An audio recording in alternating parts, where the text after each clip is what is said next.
We'd like to say a big thank you for all of your votes. We've selected 5 of the most requested dishes. So now the wait is over, it's time for us to get cooking. Beef stew, but a little spicy Asian sort of take on it. Braised beef, soy sauce, bit of honey, bit of clove, bit of chilli, bit of ginger. We're going to colour it in a bit of sesame oil, finish it with some spring onions and coriander, and serve it with some mashed potatoes, so it's kind of comforty sort of food, but with a bit of a twist. Sounds delicious.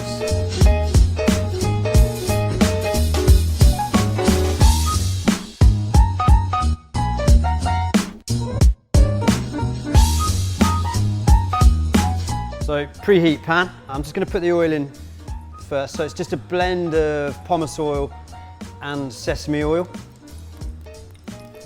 And then into a bit of seasoned corn flour. So just with salt and pepper. Just a little bit seasoned. Right, so just so raw meat. You season the flour, you don't season the beef? I'm seasoning the flour first. Okay. What kind of beef are you using? Topside. Topside, yeah. If you can't get topside, I think you kind of, for a dish like this, it's braised, so it takes a couple of hours. Yeah. So you do need topside, chuck. We're going to put the beef in the pan, and as I said before, when the beef goes in, it's going to cool the pan down. So you need to make sure your pan is hot enough to take the temperature of the beef. What's the point in rolling it in the corn flour? I've used corn flour because it's a bit more Asian-y. If that's even a word. I don't think it is. Probably it not. is now. When we add all the liquids later on, it's going to help thicken it a little bit, rather than having to reduce stocks and all that sort of stuff. It's like a natural thickening agent with the corn flour and liquid.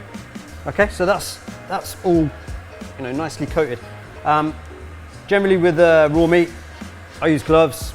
At home, in the restaurant, whatever, I use gloves, just for hygiene reasons. And also, when you're cooking this beef and you put it into the pan, your gloves will protect your fingers from getting splashed.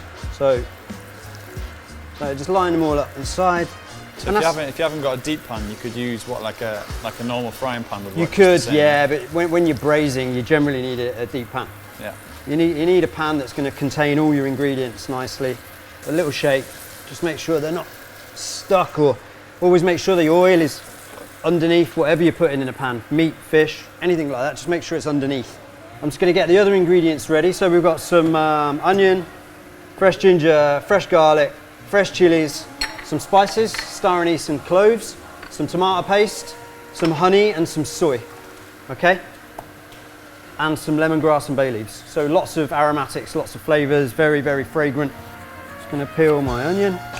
Always take the top end off, root end on the bottom, turn it over so it's flat on your board. And then finger and thumb on either side, straight through the root, straight through the middle.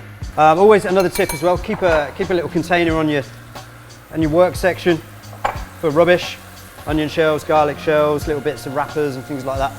Just a little bin. Starting to colour, slowly.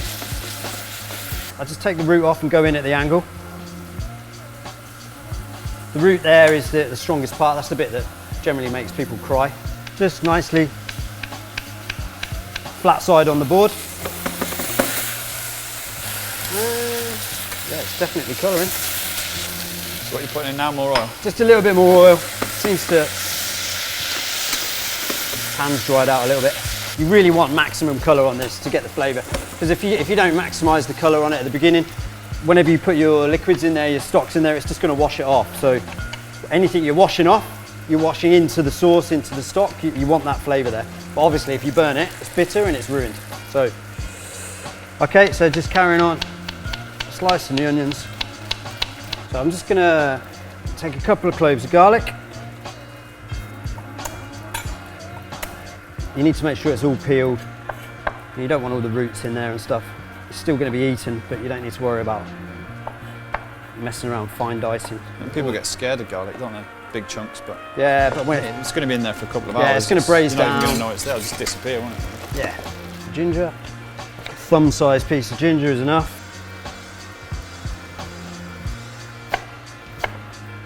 I'm going to take that out and just put it into a bowl, because I want all the that's stuck to the bottom of the pan, I want that to come off into my sauce. Into the oil again. I'm just going to scrape that off. So the water that's coming out of the onions, all that steam that's coming out, that's kind of stopping whatever's stuck to the bottom of the pan from burning. A tiny bit of soy. That's really strong, look. It's not like your normal runny soy. And a bit of honey. That's quite a thick soy sauce you put in there. Yeah, it was a thick. So that's what a dark soy is. Yeah. So it's really concentrated. It's going to pop a good spoon of tomato puree in there. Is that like a tablespoon? Yeah. A couple of star anise. A couple of cloves, not much because they're strong. And I'm going to split this chilli again. This is all for the flavour. So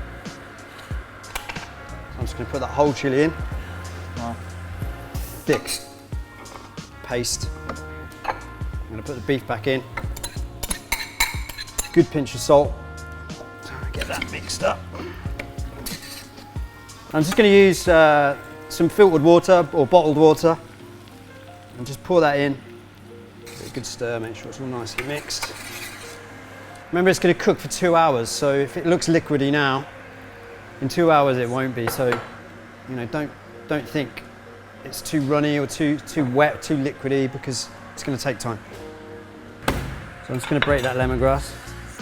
And again, like the chilli, I'm going to pick it out later. Yeah. So just pop that in there. Just rip them open. Yeah, so that's going to go on a really low heat. I'll put a timer on for 1 hour.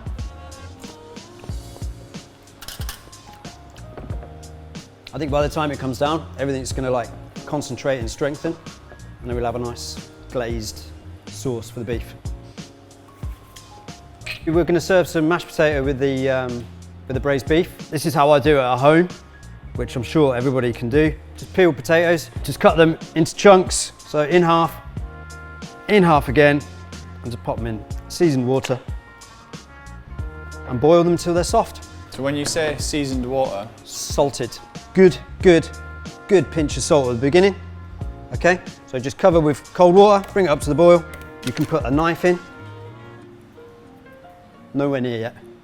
They need to be soft in the middle. Okay, so they probably take about half an hour.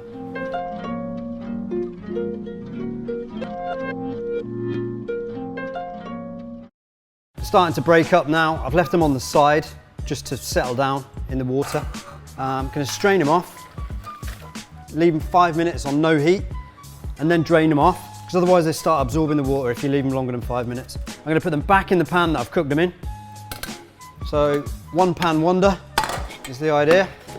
And then I'm just going to cook out some of that moisture. So the milk and the cream has just been warming on the side. Break it down. It's getting smooth. You need a little spatula like this. This is really handy. You'll see us using this little blue spatula a lot because it's just really helpful. Just add in the milk and the cream that we've had hot on the side. Just bring it up to the boil and take it to one side. And just add a little bit at a time. So what would you say your ratios are if you've got 500 grams of potatoes? How much cream and milk do you think you need to add to it? That was about half a kilo of potatoes.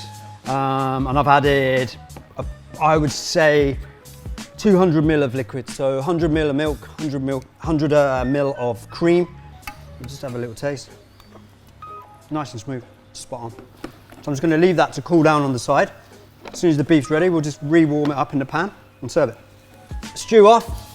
See how thick it is now compared to it was runny earlier. I said don't worry about it. 2 hours that's been on a low simmer. I wanted to flavour the stew, but I don't really want to put them on the plate. So I don't think I'll be able to get them all, but if I can get the majority, then we're halfway there. Stew's nice and hot, just come off. I've let it sit for about 15 minutes just to settle down.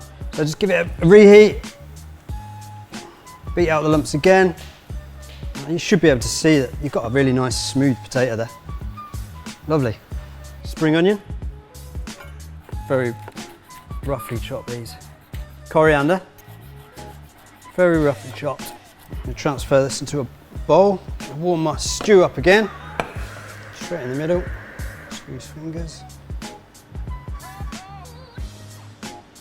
The lemongrass has crept up. I know I missed something, so the lemongrass is in there, just need to avoid that. Don't really want to eat a whole stick of lemongrass. Some spring onions, a bit of fresh coriander on top. And that's the soy braised beef stew. Delicious.